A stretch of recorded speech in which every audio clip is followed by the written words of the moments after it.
دنیا میں دو بڑی طاقتیں ہیں جو اس وقت تیسری ورلڈ وار کی طرف دنیا کو لے کے جا رہی ہیں.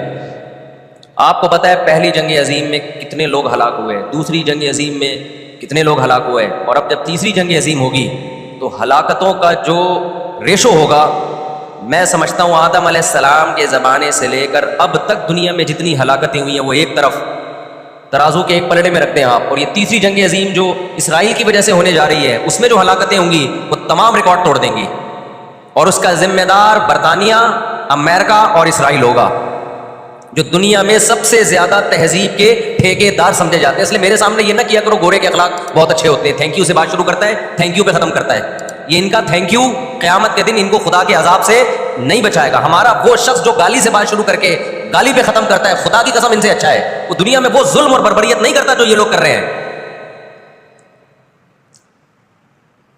بہت آج نا ایٹیٹیوڈ ایٹیٹیوڈ ایٹیٹیوڈ, ان کے اخلاق, ان کی سڑکیں, ان کے روڈ, وہ بھائی دنیا کا خون چوس رہے ہیں. یہ اس اخلاق کا کیا کر رہے ہیں آپ نے؟ عراق میں جو بھوک سے بچوں کو مارا ہے وہ کس نے مارا ہے؟ مسلمانوں نے مارا ہے یا ان 27 اتحادیوں نے مارا ہے؟ وہ عراق اب تک اپنے پاؤں پہ کھڑا نہیں ہو پایا ہے.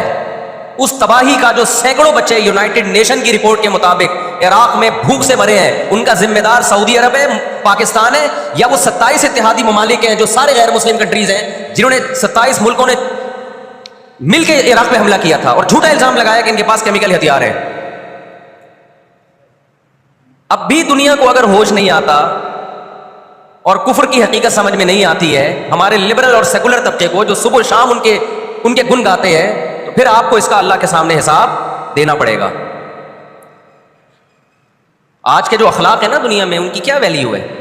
باپ پر 1 روپیہ خرچ نہیں کرنا, ماں کے لیے, ابا کے لیے اولڈ ہاؤس, اور اماں کے لیے کیا ہے؟ بولتے کیوں نہیں بھائی؟ اولڈ ہاؤس ہے. کبھی لڑتے نہیں ابا سے, کبھی لڑتے نہیں اماں سے. اس سے اچھا وہ بچہ ہے جو کبھی کبھار ابا سے لڑ بھی لیتا ہے, اماں سے لڑ بھی لیتا ہے, لیکن اسے پتا ہے کہ میں نے آخری دم تک ان بوڑھے ماں باپ کو اپنے سے جدا نہیں کرنا. وہ لڑکے توبہ استغفار کر لیتا ہے, وہ زیادہ بہتر ہے. دیکھنے میں یہ بدتمیز لگے گا آپ کو, خدا کی نظر میں اس کا مقام اس سے زیادہ ہے جو تمیز دار ہے. اس تمیز کا کرنا کیا ہے آپ نے؟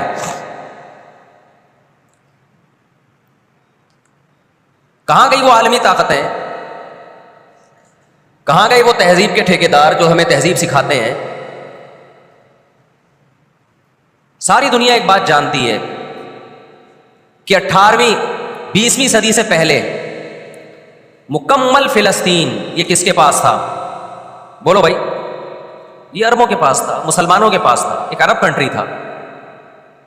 کون سے لا اور کون سے قانون کے تحت اس کو یہودیوں کے حوالے کیا گیا؟ زیادہ لمبی بحث نہ کیا کریں, اسے کہیں ماضی کی طرف جاؤ. کون سے قانون کے تحت اس میں یہودیوں کو لا کے زبردستی بسایا گیا ہے؟ آج بہت سے لبرل لوگ, سیکولر لوگ, یا وہ مذہبی لوگ جو اصل میں ان کے دماغ میں سافٹ ویئر سیکولرزم ہی کے انسٹال ہوئے ہوئے ہیں, انہوں نے لبادہ مذہب کا اڑا ہوا ہے. آج وہ بھی چھپے لفظوں میں اسرائیل کی حمایت کر رہے ہوتے ہیں کہ جی زمینیں تو فلسطینیوں نے بیچی تھی یہودیوں کو. آپ اگر اپنے ملک میں کسی کو زمین خریدنے دیتے ہو تو کیا اس کا یہ مطلب ہوتا ہے کہ کل وہ آپ کا باپ بن جائے؟ دنیا میں کہیں کسی کنٹری میں یہ لا ہے کیا؟ آپ نے اجازت دی اپنے پڑوس میں آ کے کسی شخص کو رہنے کی, کل اس نے آپ کے مکان پہ بھی قبضہ کر لیا, کل اس نے اپنی ریاست کا اعلان کر دیا. دنیا میں کہیں بھی اس بات کو تسلیم کیا جائے گا؟ دنیا میں 2 بڑی جنگیں ہو چکی ہیں, ان دونوں بڑی جنگوں میں کہیں بھی کسی مسلمان کا نام بولو نہیں آئے گا, کہیں بھی نہیں آئے گا کہ یہ کسی فلاں مسلم کی وجہ سے ہوئی ہے یہ جنگ.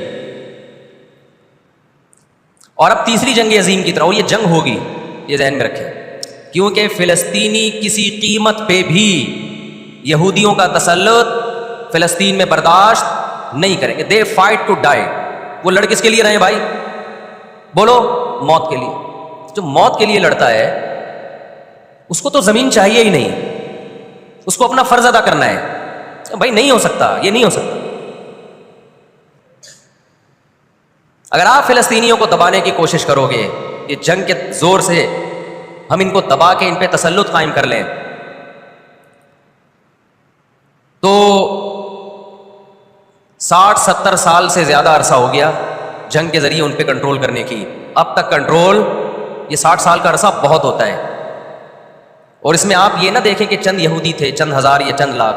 اس کے پیچھے بہت بڑی طاقت جس کو امریکہ کہا جاتا ہے، اس طاقت کا بھرپور استعمال، اس کی مکمل سپورٹ کے بغیر کے باوجود بھی اب تک فلسطین پر مکمل کنٹرول نہیں ہوا ہے. انہیں کیا مل رہا ہے ان فلسطینیوں کو بھائی؟ آج وہ اسرائیل کے سامنے ہتھیار ڈال دیں، اسرائیل ان کو نیشنلٹی بھی دے گا. اسرائیل وہ لگژری لائف ان کو دے گا جس کا میں اور آپ تصور بھی نہیں کر سکتے. وہ لگژری لائف دے گا ان کو، لیکن وہ کسی قیمت پہ بھی آمادہ نہیں ہو.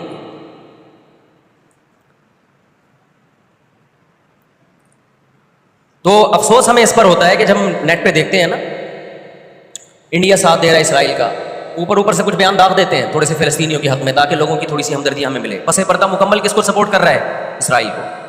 امریکن نیوز چینل بھی اوپر سے بیان دے دیتے ہیں فلسطین میں ظلم ہو رہا ہے، ہم نے اس کو روکنا ہے. مکمل سپورٹ کس کو کر رہا ہے؟ امریکہ، اسرائیل. اور برطانیہ تو ہے ہی اس فساد کی بنیاد رکھنے والا. رپورٹیں تو BBC بھی پیش کر رہا ہے فلسطینیوں کے حق میں، لیکن جو ریاست BBC کی مالک ہے وہ سپورٹ کس کو کر رہی ہے؟ اسرائیل. دیکھو ہم نہ یہودی کے خلاف ہیں، نہ عیسائیوں کے خلاف ہیں، نہ ہندوؤں کے خلاف ہیں، نہ سکھوں کے خلاف ہیں. ہندو، سکھ، عیسائی اور یہودی، ان کے بارے میں ہمارے پاس قرآن کی واضح تعلیمات ہیں. لا اکراہ فی الدین قد تبین الرشد من الغی. دین میں کوئی زبردستی نہیں ہے. کسی شخص کو مذہب کی تبدیلی پر مجبور نہیں کیا جائے گا، کیونکہ اللہ نے سیدھا راستہ اور غلط راستہ 2 اور 2 4 کی طرح بیان کر دیا ہے. جس کا دل چاہے سیدھے راستے پہ چلے، جس کا دل چاہے برے راستے پہ چلے. قرآن نے یہ بھی واضح کر دیا کہ آپ کسی پر زبردستی نہیں کر سکتے، تلوار کی زور سے کسی کو اسلام میں داخل نہیں کر سکتے. اے اللہ ہم نے ان غیر مسلموں سے سلوک کیسا کرنا ہے یہ بھی قرآن نے بیان کر دیا. لا ينهاكم الله عن الذين لم يقاتلوكم في الدين ولم يخرجوكم من دياركم ان تبروهم. 28واں پارہ. جو بھی غیر مسلم ہے، چاہے وہ یہودی ہو، چاہے وہ عیسائی ہو، چاہے وہ ہندو ہو، سکھ ہو، بدھسٹ ہو، اللہ فرماتے ہیں اللہ تمہیں ان سے اچھے سلوک سے منع نہیں کر رہا، بلکہ اچھے سلوک کا اللہ تمہیں حکم دے رہا ہے. ہمارے نبی صلی اللہ علیہ وسلم جب کوئی یہودی بیمار ہوتا اس کی بھی عیادت کے لیے اسی طرح جایا کرتے تھے جیسے کسی مسلمان کی عیادت کے لیے جاتے. ہمارے نبی کی زوجہ ایک یہودی خاندان سے تھیں، وہ اپنے یہودی خاندان کو ہدیے دیا کرتی تھیں. ہمارے نبی صلی اللہ علیہ وسلم نے اس عمل سے انہیں منع نہیں کیا. اور آج بھی بہت سارے یہودی اسرائیل کے مسئلے میں فلسطینیوں کے ساتھ ہیں، ان کے حق میں مظاہرے کر رہے ہیں. ہماری دشمنی یہودیوں سے نہیں ہے، عیسائیوں سے نہیں ہے، ہماری دشمنی ان یہودیوں سے ہے جو اسرائیل کو سپورٹ کر رہے ہیں. آپ اگر قرآن اٹھا کے دیکھیں، اللہ تعالیٰ نے اپنے محبوب ترین پیغمبر موسیٰ کلیم اللہ وقربناہ نجیہ، جن کے بارے میں قرآن کہتا ہے وہ پیغمبر جن کو کوہ طور پہ بلا کے میں ان سے سرگوشیاں کیا کرتا تھا، اس پیغمبر کو اللہ نے اس قوم کی طرف بھیجا. کس قدر ٹینشن دی یہودیوں نے موسیٰ علیہ السلام کو، کیسے معجزے اپنی آنکھوں سے دیکھ رہے ہیں. درجنوں مرتبہ لاٹھی کو سانپ بنتے ہوئے دیکھا، سمندر کو اپنے سامنے 2 ٹکڑے ہوتے ہوئے اس قوم نے دیکھا جو آج اسرائیل پہ قبضہ، فلسطینیوں پہ ظلم کر رہی ہے.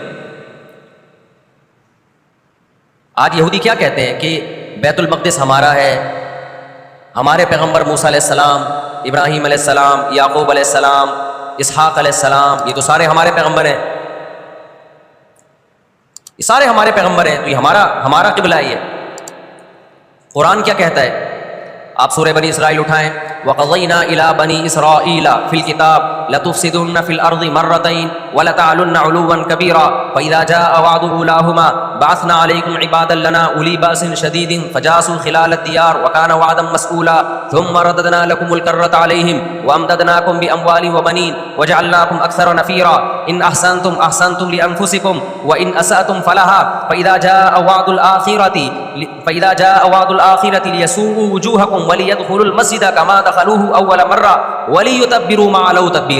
اللہ کہتے ہیں ہم نے تمہیں 2 چانس دیے بیت المقدس میں، 2 چانس، 2 دفعہ ہم نے تمہیں بیت المقدس پہ غلبہ عطا کیا، لیکن جب تم نے بدعمالی کی، تم اپنی تاریخ اٹھا کے دیکھو، 2 دفعہ تمہاری بیت المقدس میں دھنائی ہوئی ہے، 2 دفعہ تمہاری پٹائی ہوئی ہے بیت المقدس میں، اور وہ تمہاری بدعمالیوں کی وجہ سے ہوئی ہے. تو یہودیوں کے ہاتھ سے جو بیت المقدس نکلا ہے وہ ہماری وجہ سے نہیں نکلا، وہ کس کی وجہ سے نکلا ہے؟ ان کی اپنی ناشکریاں اور اپنی بدعمالیوں کی وجہ سے نکلا ہے. اللہ نے پھر عیسائیوں کو غلبہ عطا کیا بیت المقدس پہ. دنیا میں 3 مسجدیں ایسی ہیں جو اللہ کی نظر میں بہت مقدس ہیں، اور ان پر حکومت کرنے کا حق، کنٹرول کرنے کا حق اسی کو ہے جو اللہ کے دین برحق کو ماننے والے ہیں. یہ اسلام کی روشنی میں ایک مسجد حرام، ایک مسجد نبوی اور تیسری مسجد اقصی، یہ اسلام کی روشنی میں. اور دنیا کے قوانین کی روشنی میں بھی دیکھا جائے، ہو سکتا ہے یہودی کہ میں اسلام کو نہیں مانتا، امریکہ کہے میں اسلام کو نہیں مانتا، آپ نہ مانیں اسلام کو، لیکن آپ ریاستوں کے حقوق کے تو قائل ہیں نا. 18ویں 19ویں صدی کے آخر میں دنیا میں جن جن ممالک کی لکیریں کھنچ چکی تھیں، پوری دنیا کا معاہدہ ہے، پوری دنیا کا ایگریمنٹ ہے کہ جس ریاست کو ہم نے تسلیم کر لیا ہم اس کے خلاف مسلح لڑائی، بولو نا، نہیں لڑ سکتے.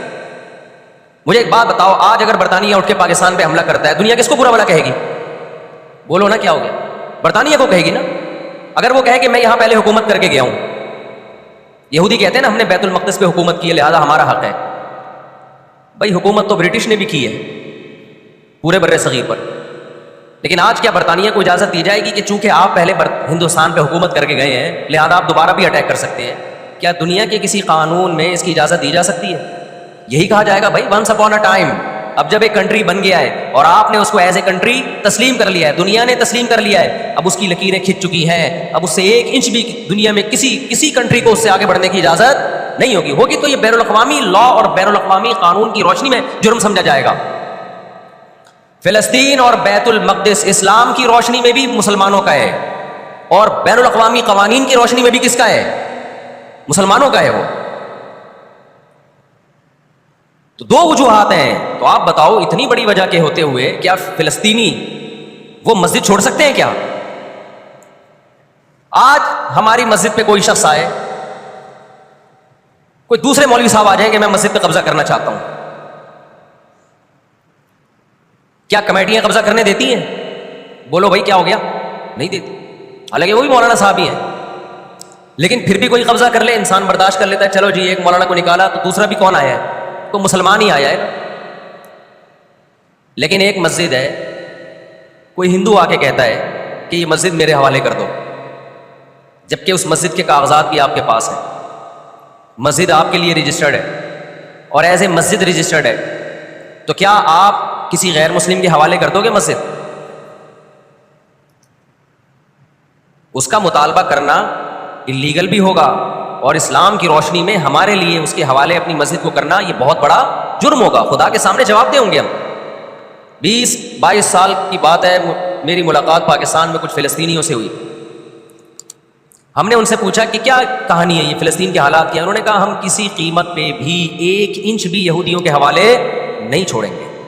لن نترک شبرا للذل، ذلت کے لیے 1 بالش بھی ہم ذلیل ہو کر 1 بالش زمین بھی ان کے حوالے نہیں کریں گے ہم. تو وہ تو کٹنے کے لیے تیار بیٹھا ہے بھائی، وہ تو کٹنے کے لیے تیار بیٹھا ہے. کسی نے بڑی پیاری بات کہی ہے، لوگ کہتے ہیں نا کہ ہم سب فلسطین جو ہے وہ یہودیوں کے کنٹرول میں ہے. بعض لوگ سادہ ہوتے ہیں، بات بڑی گہری کہہ جاتے ہیں. اس نے کہا بات یہ ہے کہ صرف آزاد دنیا میں فلسطین ہی ہے، باقی چاہے وہ مسلم کنٹریز ہوں یا غیر مسلم سب کس کے کنٹرول میں ہے؟ بولتے کیوں نہیں؟ یہودی کے کنٹرول میں. آزاد تو صرف فلسطینی ہی ہے، وہ کنٹرول میں نہیں آیا. اگر وہ کنٹرول میں آیا ہوتا تو یہ جنگ نہ